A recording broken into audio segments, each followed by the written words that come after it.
ምዕራፍ 4 ዲሲፕሊን የሚያሟጥጡትን መለየት።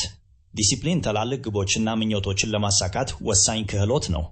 አብዛኛው ሰው ይህንን ውስጡ ቢያውቀውም አብዛኞቹ ሰዎች አቅማቸው የፈቀደውን ያህል ስኬታማ ለመሆን የሚያስፈልጋቸውን ዲሲፕሊን አያሳዩም። ለምን ይሆን? ሁላችንም ጥሩ ለመሆንና ህይወታችንን የተሻለ ለማድረግ ምን ማድረግ እንዳለብን እናውቃለን። ሆኖም ግን ከታቀደልን መንገድ በቀላሉ እንወጣለን። ይህ ምዕራፍ በውጫዊ ነገሮች ላይ ከመፍረድ ይልቅ ራስን በግዛት ሂደት ላይ እንቅፋት የሚሆኑንን የተሰወሩ መንገዶች ማወቅ ላይ ያተኩራል። በየዕለቱ ህይወቱ ውስጥ ግቦቹን ከማሳካት የሚከለክሉት ነገሮች ምንድን ናቸው? ብዙዎች አሉ። ምናልባት በማህበራዊ ህይወቱ ውስጥ ያሉት ሰዎች መጥፎ ተጽዕኖ ፈጣሪዎች ሊሆኑ ይችላሉ። እንዲሁም ሳያውቁት ያደገው አላዊ አስተሳሰብ አሰራር ወይም ጎጂ ልማዶች ሊሆኑ ይችላሉ። ለዲሲፕሊን ያለውትን አቅም በተመለከተ ግምቶች ሊኖሩ ይችላሉ። ወይም እየሰሩበት ያለው ተነሳሽነት የተሳሳተ ሊሆን ይችላል። ምንም ይሁን ምን በእርግጠኝነት እሱን መለወጥ ይችላሉ። ይህ ምዕራፍ ወደ ኋላ የጎተቶትን የዲሲፕሊን አሟጥጦች ለመረዳትና ለማሸነፍ ይረዳል። የውሰት ተስፋ ሲንድሮም በአብዛኛው በዲሲፕሊን ውስጥ ከሚታዩት የተለመዱ ችግሮች አንዱ ባህሪ ለውጥ ማድረግ ቀላል ነው ብሎ ማመን ነው። ይህም የውሰት ተስፋ ሲንድሮም ይባላል። በዚህ ምክንያት ያለምንም ጥርጥር እንድንወድቅ ያደርጉንን ውል ላይሆኑ የማይችሉ ከፍተኛ ግቦችን የማውጣት ዝንባሌ ያለን። ከመጥፎ ልማዶች መውጣት ምን ያህል ከባድ እንደሆነ ሁልጊዜ እንዘነጋለን። እንዲሁም ምንም አይነት ፈተና በሌለበት ፍጹም ዓለም ውስጥ እንዳለን አድርገን ችግሮችን በቀላሉ እንደምንወጣ እናስባለን። ራሳችንን በጣም ብዙ የውሰት ተስፋ በምንሰጥበት ጊዜ አብዛኛውን ጊዜ የመውደቅ ዝንባሌ እናሳያለን። እንዲሁም ልንቀይረው የምንፈልገውን ባህሪ ይበልጥ አጥብቀን የምንይዘው እንሆናለን። የስነ ልቦና ፕሮፌሰር ፒተር ሄርማን ዲሲፕሊንና ራስን ማሻሻልን ያጠናሉ።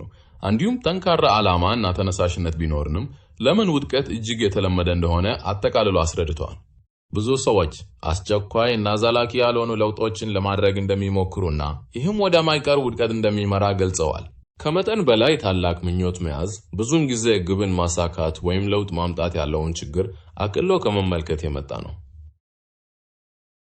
ሰለጡቅ ፍላጎቶች እና እነሱን ለማሳካት ስለሚወስደው መንገድ ለአፍታ ግልጽነት ሊኖሯት ይችላል። ነገር ግን የዕለት ተዕለት ኑሮ ጭንቀቶች እና ችግሮች ሲመጡ ይህ ግልጽነት ጠፍቶ በሚታወቁ ፈተናዎችና ወጥመዶች ይተካል።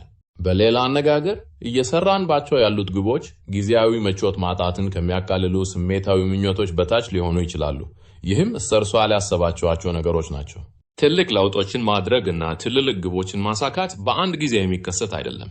በዚያ ሂደት መቀጠል አብዛኛውን ጊዜ አውናታዊ ምላሽ እና የሚታይ መርታ ይጠይቃል። ይህንን ደግሞ ለራስዎ የማይጨብጥ ግቦችን ካወጡ ላያገኙት ይችላሉ። ለምሳሌ የሲጋራ ማጨስን እንደ ልማድ እንውሰድ። ይህም በአካልም ሆነ በአእምሮ ሱስ የሚያስይዝ ነው። በአንዴ ማቆም እጅግ በጣም ከባድ ነው። ነገር ግን ሰዎች ይህንን ለማድረግ ሞክረው ሲወድቁ ብዙውን ጊዜ ተስፋ ይቆርጣሉ እና ወደ ቀድሞ የማጨስ ደረጃቸው ይመለሳሉ። ለራሳቸው በጣም ከፍተኛ ግብ እያወጡ ነው እና ማንኛውም ትንሽ ስህተት እንደ ውድቀት ይቆጠራል። ይህ ደግሞ ሊያሸንፉ በማይችሉበት ሁኔታ ውስጥ እየከተታቸው ነው። በመቱ ማጨስ ማቆም የሚፈልጉ ሰዎች በመጀመሪያው ወር ማጨስን በግማሽ፣ በሁለተኛው ወር ደግሞ በድጋሚ በግማሽ ለመቀነስ ግብ ቢያወጡስ ከጥቂት ወራት በኋላ የማጨስ ፍላጎት በጣም እየቀነሰ ይሄዳልና ሙሉ ለሙሉ የማቆም ዕድላቸው በጣም ከፍተኛ ይሆናል። ይህ ሁሉ ይበልጥ ሊደረስበት በሚቻል ግብ ምክንያት ነው።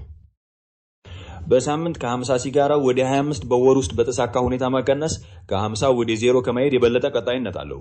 አስፈላጊው ነገር ይህን መርታ እንድትቀጥል የማነሳሳ የማያቋርጠውን ታይ ግብረ መልስ ይሰጣል። እንዲሁም ልማድን በቋሚነት ለመለወጥ በአእምሮ ውስጥ አዲስ የነርቭ መንገዶችን ለማዳበር በአስተሳሰብ ዘይቤዎችና ባህሪ ላይ እንድታተኩር ጊዜ ይሰጣል።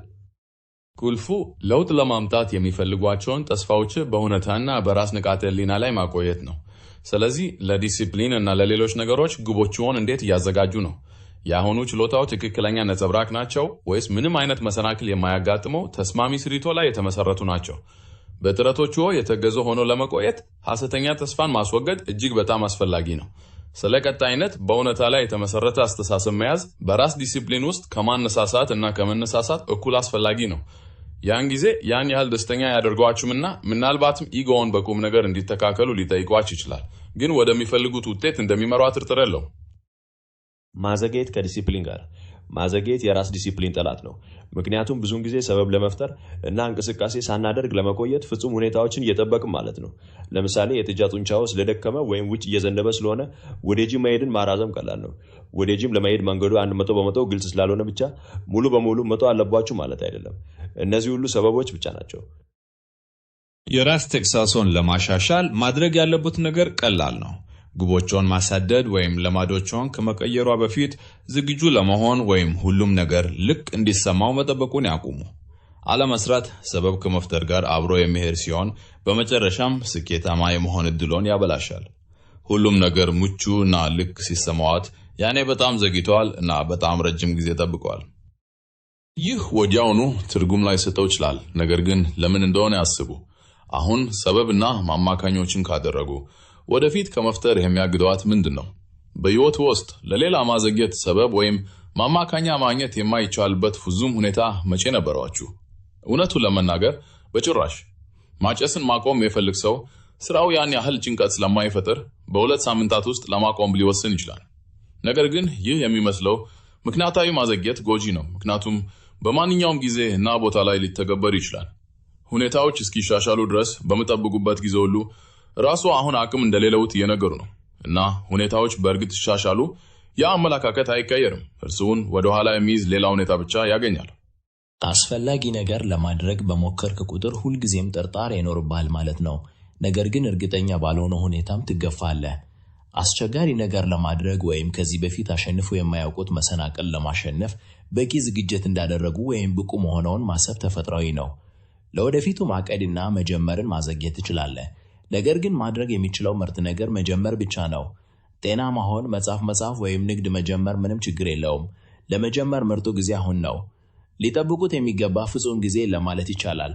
ተጨማሪ ገንዘብ፣ ሀብት ወይም ልምድ እንዲኖርም መጠበቅ ለወደፊቱ ግቡን ለማሳካት የሚረዳ በጣም አልፎ አልፎ ነው። አንዴ ከጀመርክ በኋላ ብቻ ነው ስኬታማ የመሆን እድል ያለው እና ሁልጊዜም ዝርዝሩን በመንገድ ላይ ማወቅ ትችላለህ። እንደ ማድረስ የምንጥረው ፍስማ መኖር አለበት የሚል በህብረተሰቡ ዘንድ የተለመደ አፈታሪም አለ። ይህ ደግሞ መጀመርን የሚከለክል አቅምን የሚያዳክም የውድቀት ፍርሃትን ስለሚፈጥር እንደገና ወደ ማዘግየት ይመራል። ማዘግየትን እና ለፍጽምና መጣርን እንደ እውነተኛ ማንነታቸው ማለትም ተግሳጽ እና ስኬታማ እንዳንሆን የሚከለክሉ መሰናክሎች ብሎ ሲያውቋቸው እርግምዳ ለመውሰድ እድሉን ይሰጡ ይሆናል። ማዘግየትን እና ፍጽምናን ለመከላከል የሚረዳ ጤናማ መመሪያ የ75% ህግ ተብሎ ይጠራል። በቀላሉ ትክክል ወይም ስኬታማ እንደሚሆኑ 75% እርግጠኛ ሲሆኑ ብቻ እርግምዳ ይውሰዱ። እውነታው ግን 100% እርግጠኛ ሊሆን አይችሉ እና በተለይም በ75% ሲሆኑ ከበቂ በላይ ዝግጁ ነውና ማሽቆልቆል ይጀምራሉ። ስለ ተግሳጽ ማሰብ ተግሳጽ ያለው ሰው አያደርጓትም፣ ምንም እንኳን ቢመኙትም። ተግሳጽ የሚመጣው በተከታታይ እርምጃ ብቻ ነው። ስለዚህ በ75% ገደብ ደረጃ ላይ ሲሆኑ ውሳኔዎቿንና ድርጊቶቿን ለመፈጸም ጊዜው አሁን ነው። ለምሳሌ ያህል ማራቶን መሮጥ ብትፈልግ ነገር ግን ብዙም ብቃት ባይኖርህ ሙሉ ማራቶን ያለ ጉዳት የመሮጥ እድልህ እጅግ በጣም ጠባብ ነው። ነገር ግን 2 ማይል ያለ ጉዳት የመሮጥ እድልህ በጣም ሰፊ ነው። ምናልባትም በዚያ በ75% ገደብ አካባቢ ይሆናል። ስለዚህ ልምምድህን የምትጀምረው ከዚህ ይሆናል።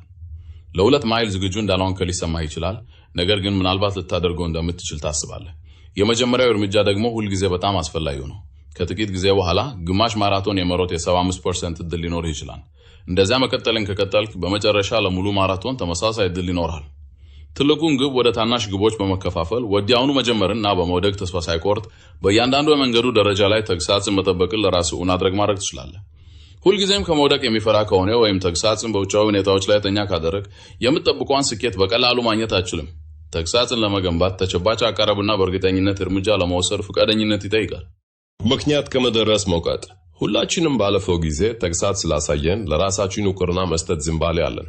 ይህ የራስን ጉልበት እንደገና ማደስ፣ ለራስ ፍቅሩን ማሳየት ወይም በጣም ጥብቅ ለመሆን ተብሎ ቢመክኑበትም እውነታው ግን ያንን እድገት ለማግኘት ራሳችንን እየሸለመን የምንሰራውን አብዛኛውን እድገት እንደሚያጠፋው ነው። አእምሮአችን ተግሳጽን ለመተው ሰበቦችን በየጊዜው እያመጣ ይገኛል። አንድ ጥናት የተጀመረው ሰዎችን ቀደም ብለው በጎ አድራጎት ያደረጉበትን ጊዜ እንዲያስታውሱ በመጠየቅ እና ከዚያ በኋላ የበጎ አድራጎት ለገሳ እንዲያደርጉ በመጠየቅ ነው። ያለፈውን የበጎ አድራጎት ስራቸውን ያስታወሱት ሰዎች ያላደረጉት ጋር ሲነጻጸር በነፍስ ወከፍ 60% ያነሰ ለገሳ አድርጋሉ። ይህ የሚያመለክተው ባለፈው ጊዜ በጎ አድራጎት ማድረጋቸውን ማስታወስ ሰዎች በአሁኑ ጊዜ በጎ አድራጎት እንዲያደርጉ የሚያነሳሳቸውን ስሜት እንዲቀንስ አድርጓቸዋል። ምክንያቱም ቀደም ሲል ጥሩ ስሜት እንዲሰማቸው ወይም ማህበራዊ ግዴታቸውን እንደተወሰኑ ስለሚሰማቸው። በሌላ አገር ካለፈው ድርጊታቸው በመነሳት ከመለገስ ሊቆጠቡ የሚችሉበትን ምክንያት መደረች ነው። በቀላሉ ያደረጉትን መልካም ነገር እንኳን ግዴታቸውን እንደተወጡ አድርጋቸዋል። ስላለፉ ድሎቻቸው ካሰቡ የሚሆነው ይህ ነው። እነዚያን ትዝታዎች ከአሁኑ ጋር ያዛመዳቸዋል። ስለዚህ ምንም የሚቀረውትን ነገር የሌለ ይመስላል። ግቦቿን የሚያዳክም ተግሳጽ የጎደለው ባህሪን መምዘን የሚችሉበትን ምክንያት ያገኛሉ። ትልቁ እንቅፋት ይህ ሲፈጥር ማወቅና ለራሱ ተጨያቂ መሆን ነው። ለተወሰዱ ድርጊቶች ራስ ታይም ሽልማት እንዳገኛቸውም ቢሰማቸውም ምክንያት ለመደረር ወይም ሰበብ ለማቅረብ ያንን ዝንባሌ መቀበል በተግሳጽ ላይ አላዋቲ ተጽዕኖ ይኖረዋል። ይህ ፍጹም ግልጽ ነው። የአንዳንዱ ቅጽበት ወይም ውሳኔ በራሱ የተሟላ ነውና ካለፈው ባህሪው ክሬዲት ማስተላለፍ አይችሉም። ባለፈው ጊዜ ውስጥ የተከናወኑትን ድርጊቶች አሁን ቆጣቢ ያልሆኑ ድርጊቶችን ለማስረዳት እየተጠቀሙ እንደሆነ ካስተዋሉ እናንተ በጣም ጥሩ ነበርኩ፣ ዛሬ ረፍት ወሰድ ይችላል፣ በአፋጣኝ አቁሙና የራሱን እድገት ያዳክሙ። የአንዳንዱ ክስተት በተናጠል መታየት አለበት እና መጥፎ ባህሪን የሚገዙባቸው እነቶ ባይሰበሱ እንደኔ ኤክስ አደረግኩ ስለዚህ ዋይ ማድረግ እችላለሁ የሚሉ አባባሎችን መናገር ካስተዋሉ ምክንያት የመደርደር ዝንባሌ እንዳለው ተዋቃሉ። አንድን ጓደኛ የልደት ቀን ለማክበር ወደ ምግብ ቤት የሚሄድ ከአልኮል ነፃ እየወጣ ያለ ሰው እንደሆነ አድርጎ ያስቡ። መጠጥ ለመውሰድ የሚደረጉ ማመካኞች ቀላል ይሆናሉ። የልደት ቀን ነው፣ ለምን አያከብሩም? ከበርካታ ወራት መታቀብ በኋላ አንድ መጠጥ ምንም ሊጎዳ አይችልም። እነዚህ ተግሳጽ የጎደለውን ባህሪ ለማስረዳት የሚጠቀሙባቸው ድሎች ናቸው። የት እንደሚሄድ ያያሉ። ከመጀመሪያው መጠጥ በኋላ የመጨረሻው መጠጦትን ከወሰዱበት ጊዜ ጀምሮ እነዚያን ወራት አይለያያቸውም። ስለዚህ ሁለተኛ መጠጥ መውሰድ ለማስረዳት በጣም ቀላል ይሆናል። አንድ ጊዜ መውደቅ ብቻ በቂ ነው። በቺካጎ ዩኒቨርሲቲ የተካሄደ አንድ ሙከራ በተግሳጽ ላይ የሚፈጥሩትን መደገቾት ለራሳችን የምንመክንበትን ዝንባሌ በይበልጥ አሳይቷል። ተመራማሪዎች ክብደት የሚቀንሱ ሰዎችን በመመልመል እያንዳንዳቸው ለግብ ክብደታቸው ደረጃ በመድረስ ሂደት ያደረጉትን እድገት የሚገልጽ አበራቲ መግለጫ ሰጥቷቸው፣ በመቀጠልም ለተሳታፊዎች ሽልማት እንዲሆን ፖም ወይም ቾኮሌት የመምረጥ አማራጭ ቀረበላቸው። እድገታቸውን ያስታወሱት ክብደት ከመቀነሱ መካከል 85% የሚሆኑት ከፖም ይልቅ ቾኮሌት መረጡ። ምክንያቱም በስተመጨረሻም ልፋታቸው ሰምሮበታል ብሎ መክኖ። ሰበብ ስትፈጥር የምትይዙ ጊዜ ተግሳጽን ለመለማመድ አንዳንድ መረጥ አጋጣሚዎች ሊሆኑ ይችላሉ። ካለፈው ጥናት የነበሩት ክብደት የሚቀንሱ ሰዎች ፈተናዎችና ምኞቶች በግልጽ ሲታዩ በጥሩ ሁኔታ መቋም ችለዋል። ነገር ግን በተንኮል መንገድ ሲፈተኑ ተግሳቻቸው አጭር ነበር። ይህ ዝንባሌ የሚያውቁት ከሆነ እና እሱን በሚጋፈጡበት ጊዜ ተግሳጹን የሚጠብቁ ከሆነ በሁለት መንገድ ይሸለማሉ። ተግሳጹ እንዲያሳኩ የረዳውት ላለው ለማንኛውም ግብ እድገት አያጡም። እናም አስቸጋሪ ፈተናን በማለፍ ተግሳጹን ያጠነክራሉ። የፓርኪንሰን ሕግ ብዙ የሚያዘገይ ሰዎች ራሳቸውን ለማስረዳት ከሚናገሩት ነገሮች አንዱ በአጭር ጊዜ ውስጥ በተሻለ ሁኔታ እንደሚሰሩ ነው። በቀን ገደብ በተሻለ ሁኔታ እሰራለሁ። የሚገርመው ነገር ከዲሲፕሊን ጋር የተያያዘ ሕግ አለ። የፓርኪንሰን ሕግ በመባል የሚታወቀው ይህ የመመካኛ የሚያረጋግጥ ነው። የፓርኪንሰን ሕግ እንደሚለው ስራው ለተጠናቀቀበት የሚሰጠው ማንኛውም የጊዜ ገደብ ትልቅም ይሁን ትንሽ ስራውን ለመጨረስ ያን ያህል ጊዜ ይወስድብሃል። ለራስህ ዘና ያለ ጊዜ ገደብ ከሰጠህ ዲሲፕሊን እንዳይኖርህ ታደርግሃለህ። ጠንካራ የጊዜ ገደብ ከሰጠህ ደግሞ የራስህን ዲሲፕሊን መጠቀሚያ ማድረግ ትችላለህ። ሕጉ የተገኘው ሲሪል ፓርኪንሰን በተባለ እንግሊዛዊ ታሪክ ተመራማሪ ሲሆን እርሱም ይህንን አዝማሚያ መጀመሪያ ያስተዋለው የእንግሊዝ ሲቪል ሰርቪስ አካል በነበረበት ጊዜ ነው። ቢሮክራሲዎች ሲሰፉ ውጤታማነታቸው ከመጨመር ይልቅ መቀነሱን አስተዋለ። ለሰዎች ብዙ ቦታና ጊዜ በተሰጠ ቁጥር ብዙ ይወስዱ ነበር። ይህም ለሌሎች ሁኔታዎችም የሚተገበር መሆኑን ተገነዘበ። የሕጉ አጠቃላይ ይዘት የሆነው አንድ ነገር መጠን መጨመር ውጤታማነቱን ይቀንሳል። ከተግሳጽ ጋር በተያያዘ ፓርኪንሰን ቀላል ስራዎች የተመደቡላቸውን የማጠናቀቂያ ጊዜዎች እንዲያሟሉ ለማድረግ ይበልጥ ውስብስብ የሆኑ እንደሚሄዱ ተገነዝቧል። አንድን ተግባር ለማጠናቀቅ የሚገኘውን ጊዜ መቀነስ ያንን ተግባር በጣም ቀላል አድርጎ በወቅቱ መጠናቀቁን ያጋግጣል። በጣም ጥቂት ሰዎች ስራውን እንዲቀንሱ ይጠይቁ አሉ ወይም ይለምኑ አሉ። ስለዚህ ይበልጥ ውጤታማና ብቁ መሆን ከፈለጉ ተግባራትን ለማጠናቀቅ ለራሱ በሚሰጡት ጊዜ ላይ ሰው ሰራሽ ደቦችን በመተግበር ራሱ የፓርኪንሰን ሕግ ሰለባ ከመሆን መቆጠብ አለባቸው። ለስራው ጊዜያዊ ገደቦችንና የመጨረሻ ቀኖችን ለራሱ በመስጠት ብቻ በስራው ላይ ባሉት ወሳኝ ክፍሎች ላይ እንዲያተኩሩ ራሱን ያስገድዳሉ። ጊዜውን ብቻ ለመሙላት ብለህ ነገሮችን ከሚገባው በላይ ውስብስብ ወይም አስቸጋሪ አታደርጋቸው። ለምሳሌ ሱፐርቫይዘሩ የተመሉ ሰጥተውት በሳምንቱ መጨረሻ ጥቂት ገበታውን እንዲሰሩበት ጠይቀውትን ብለው ስራው ምናልባት 1 ሰዓት ሊወስድ ይችላል። ነገር ግን የተመሉውን ከተመለከቱ በኋላ የተደራጀ አለመሆኑን እና ለማንበብ አስቸጋሪ መሆኑን ስለሚገነዘቡ ማረም ይጀምራሉ። ይህ ሙሉ ሳምንት ይወስዳል። ነገር ግን መፍጠር የነበረበት ገበታውን የሚወስዱት 1 ሰዓት ብቻ ነበር። የአንድ ቀን ገደብ ተሰጥቶት ቢሆን ኖሮ በቀጥታ በገበታዎች ላይ ብቻ ትኩረት አድርገው አስፈላጊ ያልሆኑትን ነገሮች ሁሉ በቸልተኝነትን ያልፏቸው ነበር። ቦታው በተሰጠን ጊዜ እንደ ፓርኪንሰን ሕግ ስራችንን ጊዜውን ለመሙላት እናሰፋዋለን። ጥብቅ የሆኑ የጊዜ ገደቦችን ያዘጋጁ። ይህን ካደርጉ ራስን በየጊዜው የተፈታትነው ይህንን ችግር ያስወግዳሉ። ረጅም የጊዜ ገደብ መኖሩ ብዙውን ጊዜ ቀጣይነት ያለው የውስጥ ጭንቀትን ያመለክታል። ስለዚህ ቀደም ብለው ለመጨረስና አእምሮአኖ ነፃ ለማውጣት ራስዎን ይጫኑ። የዲሲፕሊን ማነቆዎችን ለይቶ ማወቅ ድርጊቶችን በጥልቀት እንዲመረምሩ ሊጠይቆ ይችላል። በምን መንገድ ነው የራስዎ ጠላት የሆኑት? ዲሲፕሊኖን ሊያደናቅፉ የሚችሉበትን መንገዶች በግልጽ መረዳት ሲጀምሩ ዲሲፕሊን በተፈጥሮ ደስ የማይልና አስቸጋሪ መሆኑን አይዘንጉ። በመንገድ ላይ እንዳይደክሞ ወይም ተስፋ እንዳይቆርጡ እውነታዊ ግምቶች ያስፈጎታል። ዲሲፕሊን ራሱ በራሱ ከባድ ነው። ራስዎን ከሚያስፈልገው በላይ አስቸጋሪ እያደረጉት ያለባቸውን መንገዶች ይረዱ።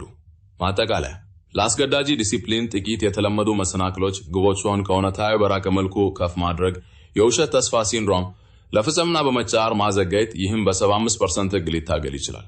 እርምጃ ለመውሰድ ሰበብ ማቅረብ እና የፓርኪንሰን ህግ ተጽዕኖዎች ናቸው። ይህም ጠንካራ ጊዜ ገደቦችን በማዘጋጀት ሊታገሉ ይችላሉ።